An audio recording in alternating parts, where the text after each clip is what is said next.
Hi, folks. Welcome to another episode of Film Study. This is Ken McKusick, and it's time to look at the Ravens UK marketing effort in a little more detail. And joining me to do that is Thomas Wilkinson. He's from the Across the Pond podcast. I was just a guest on their show yesterday. Really appreciate Thomas making time today. Thomas, how you doing? I'm not bad, Ken. Yeah. Thank you very much for inviting me on. We appreciated you taking time out of your schedule yesterday to come on our show. So, yeah, return the favor. Really appreciate it. Lots of fun. Lots of fun, certainly, to talk football here. So, the Ravens have a very specific problem with their market that not a lot of other teams have, and that is that they work with a small sliver of territory geographically, and they have popular players, a successful franchise, but they're always limited in some ways by revenue and by total fan base by count.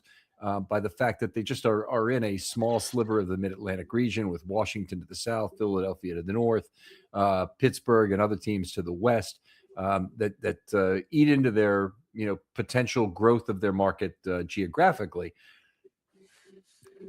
A few years ago, for the first time, the NFL talked about having a bigger presence internationally, and one of the teams that got a big slice of that pie was the Rams getting China, of all places. And I'm like, that seems awfully good to get the second largest economy in the world is going to be potentially fans of them. And the Ravens weren't even on the list for any country, including the UK, at that time. And now they are, apparently. Yeah. So I think you look at March last year, in 2025, obviously the Ravens officially announced, along with the league itself, that they had marketing rights for the UK. They were, I think, the one of 9 teams now in the UK and Ireland on a broader spectrum that have marketing, their own official marketing rights now in the UK.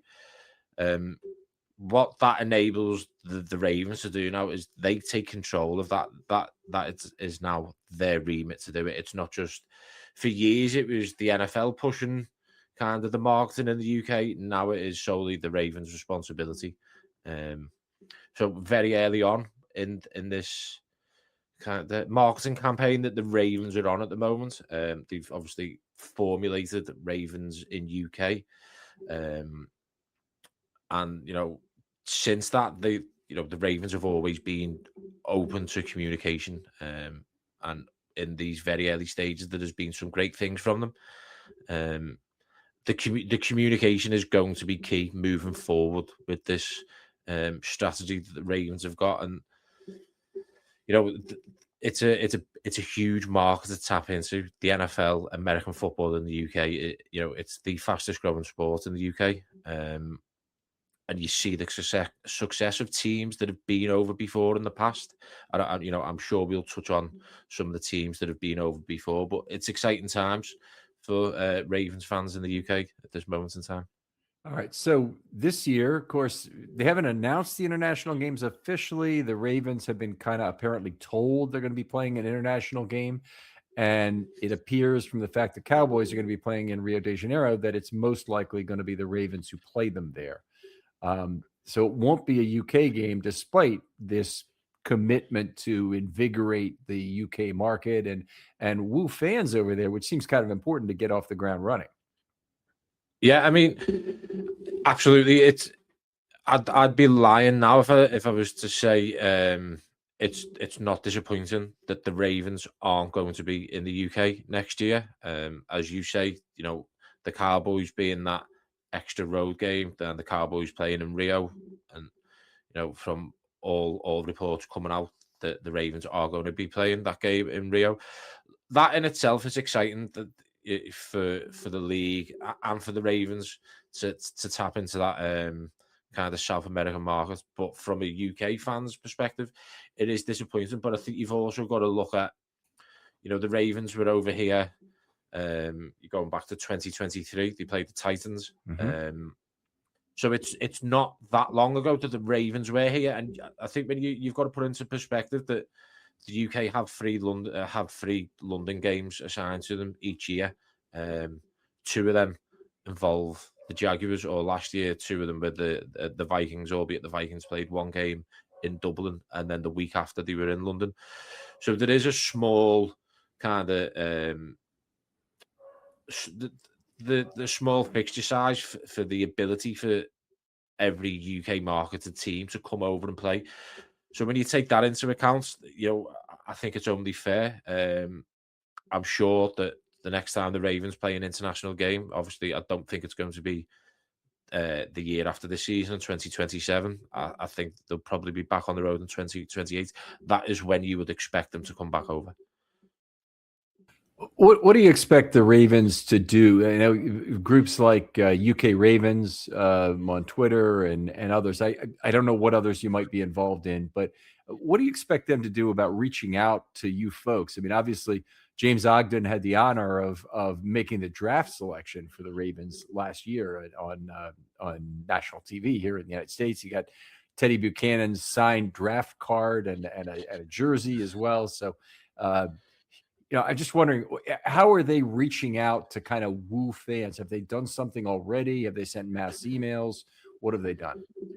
So, I mean, straight from the off, the communication has been phenomenal from the Ravens. A couple of people at the Ravens organization, Kim Ferguson, she's been brilliant to work with for the fan groups. You've got UK Ravens, you've got ourselves, Ravens Across the Pond.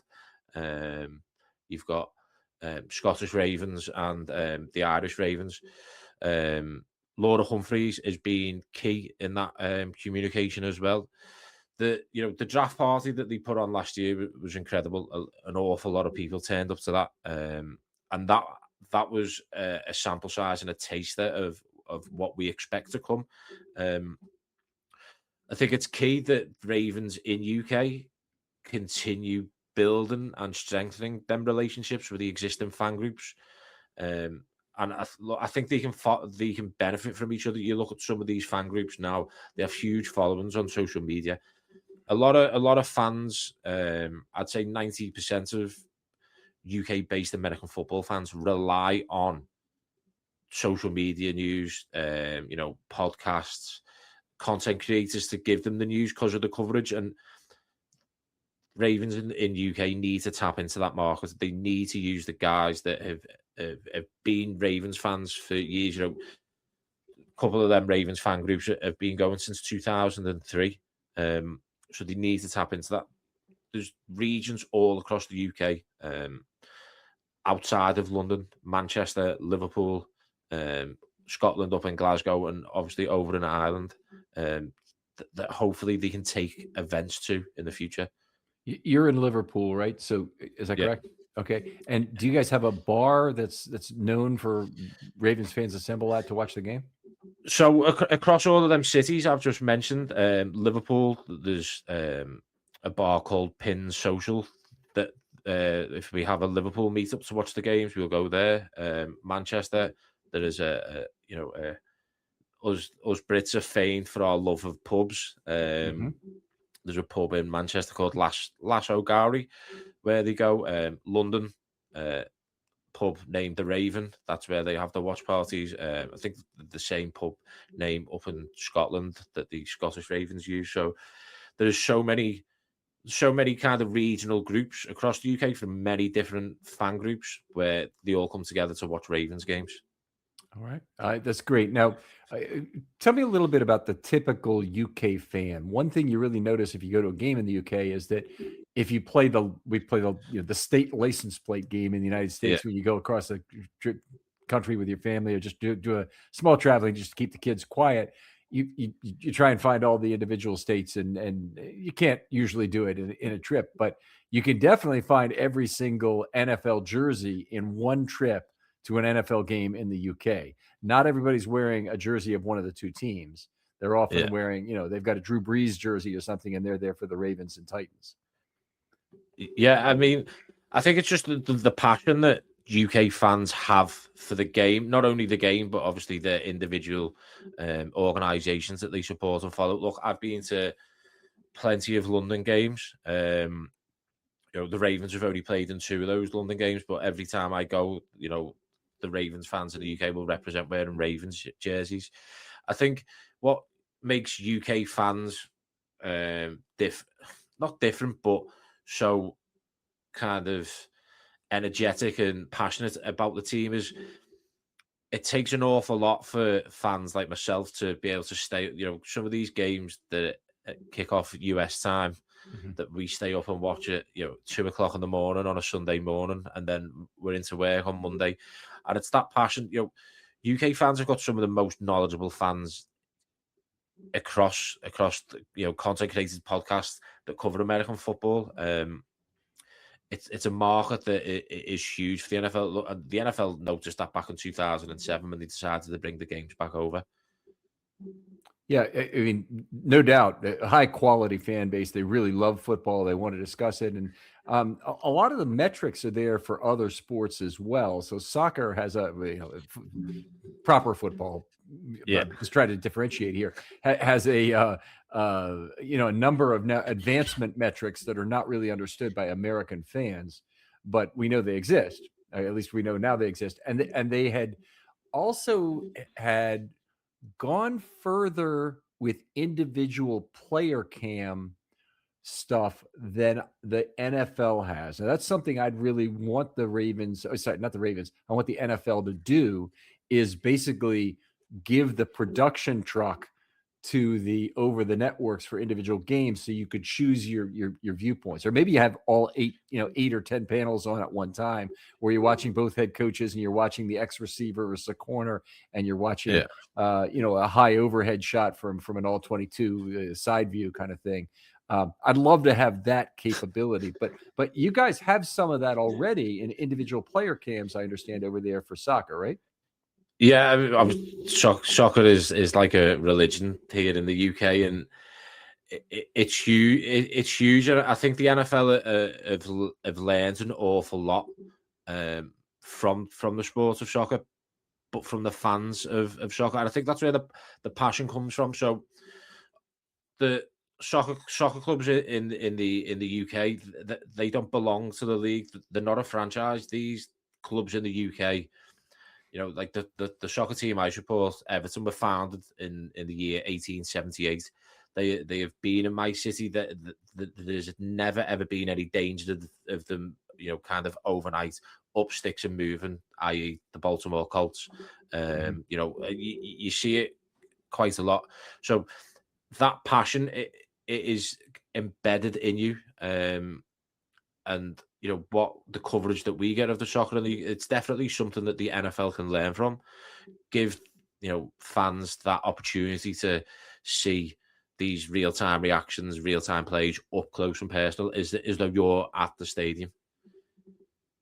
All right, we've been in contact with the former, I think, general manager, I would call him, but that may not be head of the board of directors of Wrexham.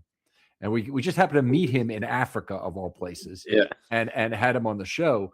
But very, very interesting character, and you really get a sense from watching that show just how much English fans love their teams and how passionate they are about that, and sometimes in a dangerous way. But absolutely, NFL fans can get that way too. Unfortunately, it can get ugly.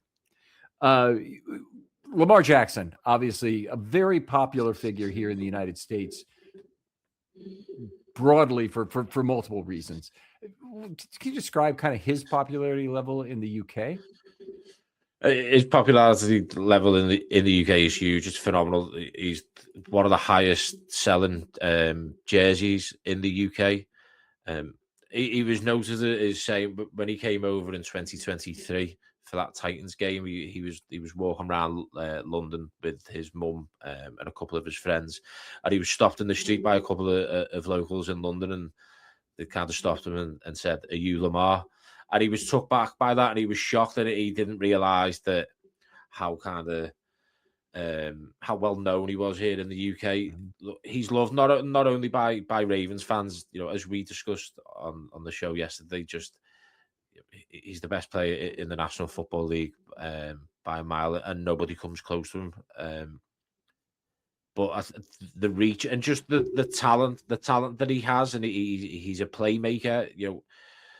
UK sports fans want to see entertainment. They want to see playmakers. They want to see a talisman. They want to see a leader take a team on his back and go forward. And Lamar Jackson gives you all of that in abundance. I wanted to talk to you. You just struck a chord with me, because one thing, I've been over and back to the UK a number of times, but one of the things I always notice is how different sports writing is in the UK from the US.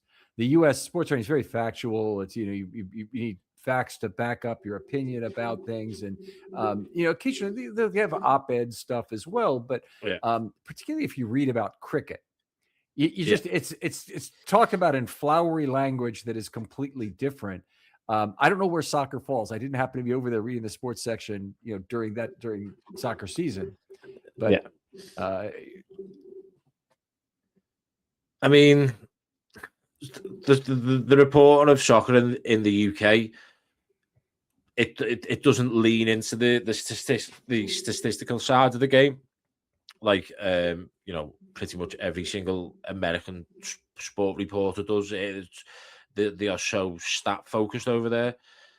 Again, I think it just comes from a purely passionate point of view, and sometimes you can read these articles from UK writers on soccer, and you can see that there is a bias in that article, and again, that purely comes from a passionate point of view. All right, outstanding stuff. Now, there are two teams over there who've had a higher presence for some time, and there may be more than that, but there's certainly two at least.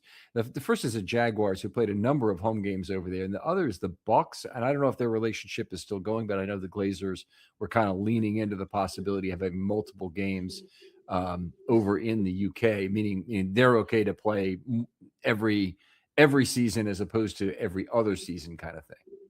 Yeah, I mean, I don't think the Bucks have been over now for a year or two, but just touching on the Jaguars and what they've done, what they've done for the growth of the game in the UK first, I'll touch on that.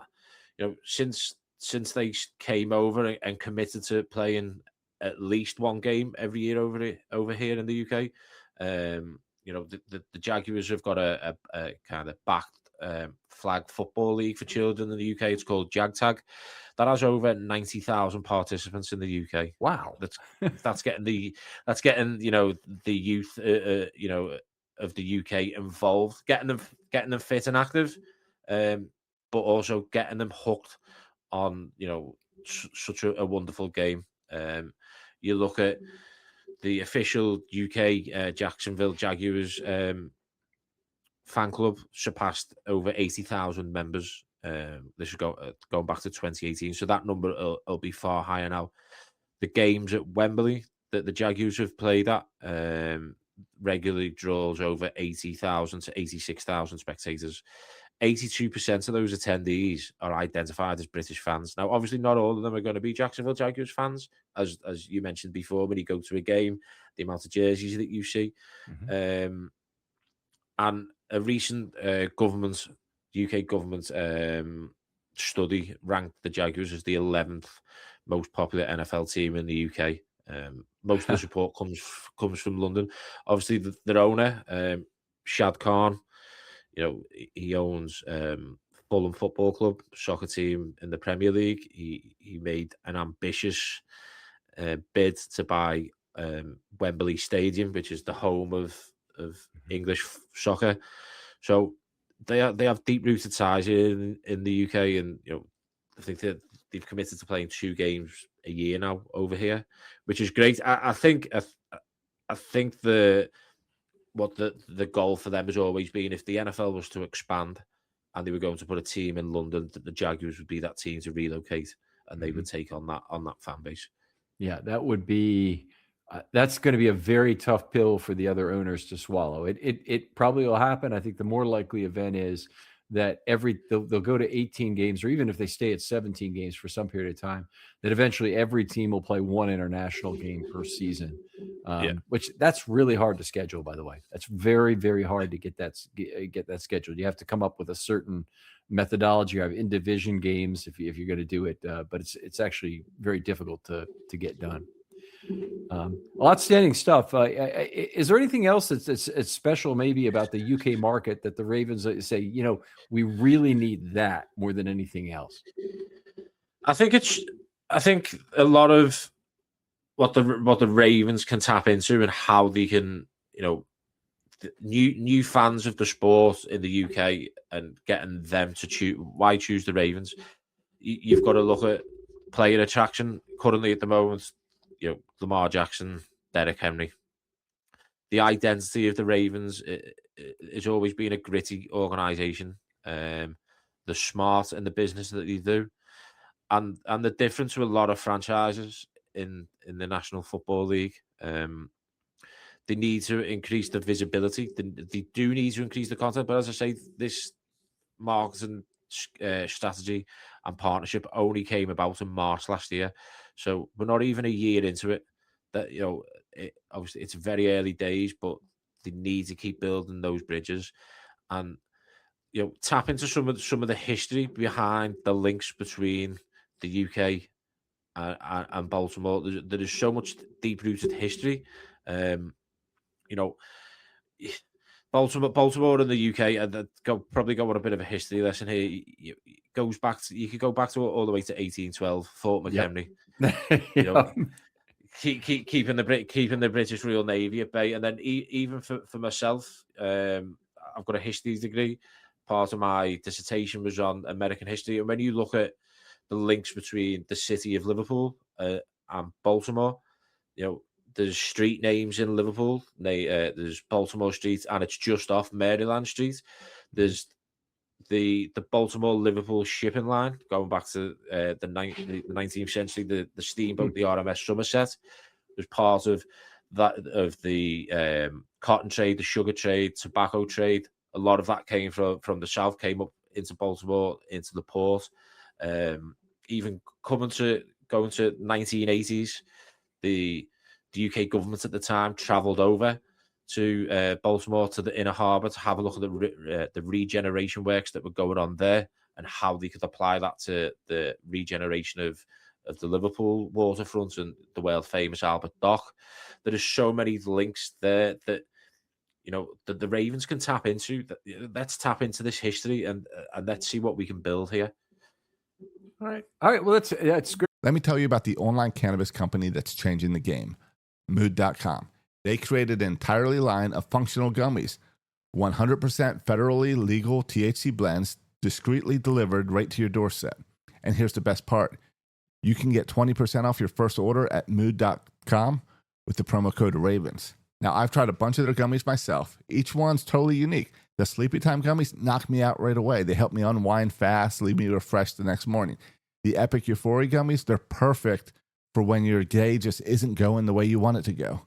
What makes Mood special is how they pair the THC with natural herbs and adaptogens. You won't find blends like this at any local shop. They've got gummies designed for focus, relaxation, clarity, even energy, all made from cannabis grown on small, family-owned American farms. No pesticides, no shortcuts, just high-quality weed you can trust. Plus, Mood backs everything with a 100-day satisfaction guarantee. So head on over to Mood.com, check out their amazing selection, and don't forget to use the promo code Ravens at checkout to save 20% off your first order. Sometimes it can feel like everyone else has it together in their love lives. Whether married, dating, or single, the truth is most of us are still figuring out and finding our way. February is a tough month, whether you're single or married. You may feel pressure with all the talk of flowers, candy, stuffed animals, relationships, and dating. Therapy can help you identify what's dragging on your relationships and find ways to brighten them again. Whether it's for individuals or couples, it's an opportunity to identify what's getting in the way and help remove obstacles to happiness. That's where BetterHelp comes in. BetterHelp has quality therapists who work according to a strict code of conduct and are fully licensed in the United States. BetterHelp does the initial therapist matching work for you so you can focus on your therapy goals. A short questionnaire helps identify your needs and preferences, and their 12 plus years of experience and industry-leading match fulfillment rate means they typically get it right on the first try.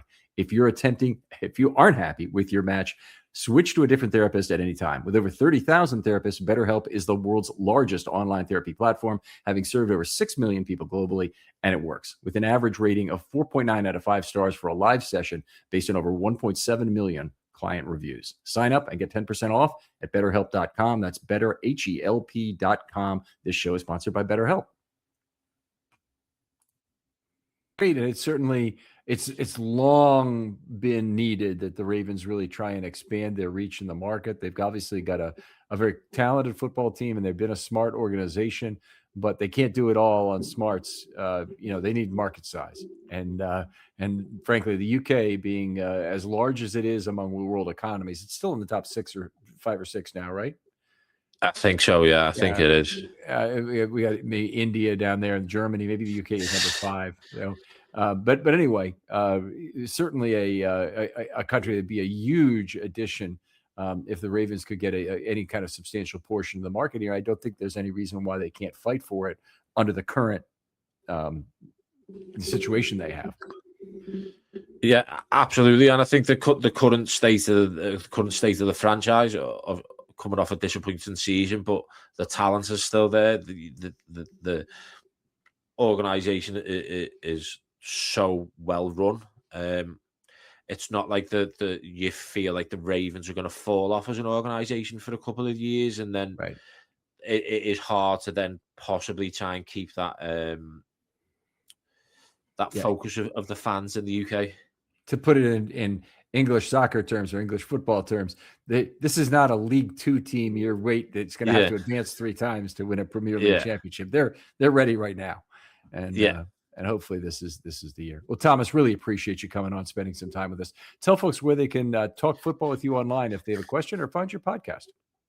So on X, we are at Ravens ATP. Instagram, Ravens Across the Pond. Our YouTube channel is Ravens Across the Pond. And if you look us up on Substack, where a couple of our contributors write articles, Ravens Across the Pond on there. Ken, thank you very much for having me on. I really appreciate it. My pleasure, Thomas, and hope we can work on some projects again in the future as time moves forward. Other folks out there, thanks for listening. As always, use hashtag Film Study Mailbag for your questions. I'll try and get them appropriately distributed, including the possibility of a 1 to 3 minute video or a short with you if you'd like to do one, much like Thomas did today here. Thomas, thanks again for coming on. Thank you very much. And we'll talk to you next time on Film Study.